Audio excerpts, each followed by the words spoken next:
No século que se seguiu à Revolução Francesa e à Era de Napoleão, a Europa e a América do Norte passaram por uma mudança radical, talvez sem antecedentes na história. Foi o século da Grande Transformação. A industrialização, que havia começado na Inglaterra, difundiu-se pelo velho continente, mudando para sempre os processos de produção. O desenvolvimento tecnológico favoreceu uma série de revoluções industriais, do vapor à eletricidade e à química. A economia de mercado se disseminou velozmente. O cultivo agrícola foi racionalizado. O comércio e a vida social em geral foram beneficiados com as melhorias nas comunicações e com a construção de ferrovias, símbolo de progresso. A burguesia constituiu-se como a classe dirigente geral, reduzindo ainda mais o espaço deixado às cortes e à aristocracia. Depois da era napoleônica, a restauração, que durou de 1815 a 1830, reprimiu os movimentos sociais progressistas. Mas as aspirações liberais e as tendências liberais e socialistas se uniram, produzindo lutas políticas e tumultos, até eclodir a Grande Revolução de 1848. Cada vez mais se difundia um sentimento liberal de progresso contínuo e limitado. O século XIX, principalmente os meados desse século, constituiu o apogeu do capitalismo e da burguesia. No plano internacional, as relações entre os Estados europeus passaram por um longo período de relativa paz. Ao mesmo tempo, França e Inglaterra ampliavam desmedidamente seus impérios coloniais. Alemanha e Itália, até então duas áreas europeias ainda divididas, acabaram se constituindo em estados unitários.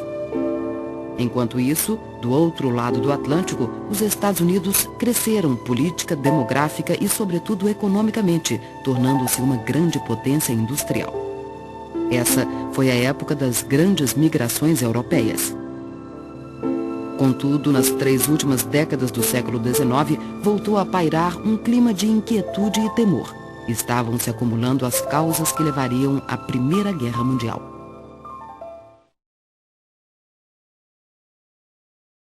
Os movimentos de 1848 numa célebre descrição. Nos movimentos democráticos de 1848, que atravessaram toda a Europa, foi determinante a iniciativa popular. Tão logo pisei a rua, pela primeira vez respirei o ar das revoluções. O meio da via pública estava deserto. As lojas não estavam abertas. As barricadas estavam sendo construídas com arte e por um número pequeno de homens que trabalhavam com muito cuidado. Não agiam como culpados, perseguidos pelo medo de serem flagrados em delito, mas com o aspecto de bons operários que querem completar o trabalho rapidamente e da melhor forma. Somente o povo portava armas, guardava os locais públicos, vigiava, comandava, punia. Era uma coisa extraordinária e terrível ver nas mãos unicamente dos que nada tinham toda aquela imensa cidade, cheia de tantas riquezas, ou melhor, aquela grande nação, porque graças à centralização, quem reina em Paris comanda a França. E assim foi imenso o terror de todas as demais classes. O capital.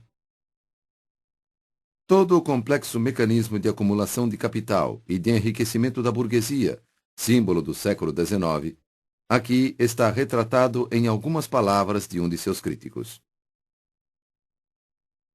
A origem da miséria da classe operária não deve ser procurada em fatores secundários, mas no sistema capitalista em si.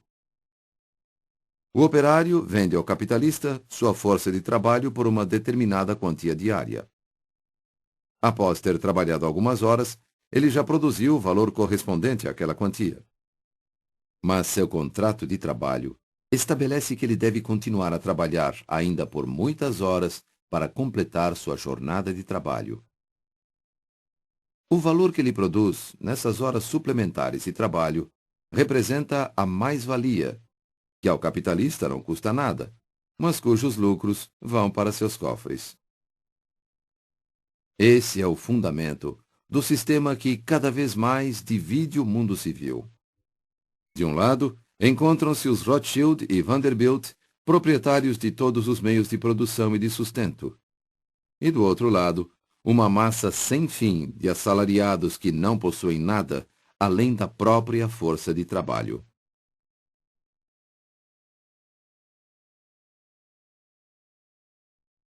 Até o século XX, as baixas causadas pelas doenças durante as guerras não foram menores do que aquelas causadas por ferimentos em combates. Essa grave realidade angustiava a opinião pública tanto quanto os militares, contribuindo para o sentimento de horror à guerra. No século XIX, porém, de várias partes surgiram serviços filantrópicos para aliviar a dor dos soldados.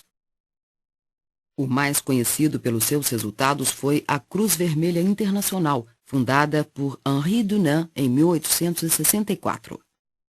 Chocado com as imagens das vítimas da Batalha de Solferino em 1859, Dunant, juntamente com um comitê internacional, criou em cada país um corpo nacional da Cruz Vermelha.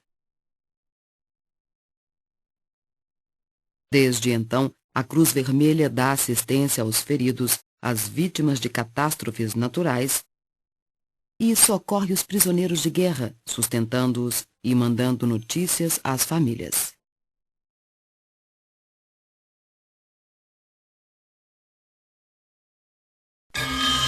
Também para os povos que não faziam parte do primeiro mundo, o século XX se abria com características completamente novas, ainda não totalmente estudadas pelos historiadores. A América Latina alternava suas tendências à independência com a proclamação de estados autônomos e à submissão política e econômica. Os reinos da África tiveram destinos distintos. Todos, porém, com exceção do Império Etíope, acabaram sendo invadidos e conquistados pelo homem branco. No começo do século XIX, o continente africano ainda era quase totalmente desconhecido para os europeus. Nas décadas seguintes, inúmeras viagens exploratórias percorreram a África. Atrás dos exploradores vinham os missionários, os primeiros colonos e as tropas de ocupação. Depois de tomar posse do litoral, o colonialismo europeu ia conquistando aos poucos o interior misterioso. Nas capitais europeias dos países colonizadores, os governos traçavam planos de domínio e de exploração total dos países africanos. Surgiram grandes movimentos africanos de resistência à invasão. Contudo, até 1914, todo o continente africano, menos a Etiópia e a Libéria, estava dividido entre as potências europeias. Dessa forma, a África foi integrada ao mercado internacional. A mesma coisa aconteceu em períodos diferentes com as diversas áreas do imenso continente asiático. O subcontinente indiano, mesmo abalado pela revolta de 1857 contra o poder britânico, ficou nas mãos dos ingleses, que aperfeiçoaram seu sistema de dominação. A China, atolada num círculo vicioso de decadência e enfraquecimento da administração central, além de enfrentar revoltas populares, foi atacada e obrigada a aceitar tratados comerciais desvantajosos. Alguns eventos pareciam indicar que o mundo estava mudando. Em 1896, a Etiópia deteve a expansão colonial italiana em Adwa. Em 1905, a guerra russo-japonesa foi decidida pela superioridade esmagadora das forças armadas de Tóquio. Não foram acidentes de percurso. Pela primeira vez, os povos amarelos e negros barravam a dominação do branco.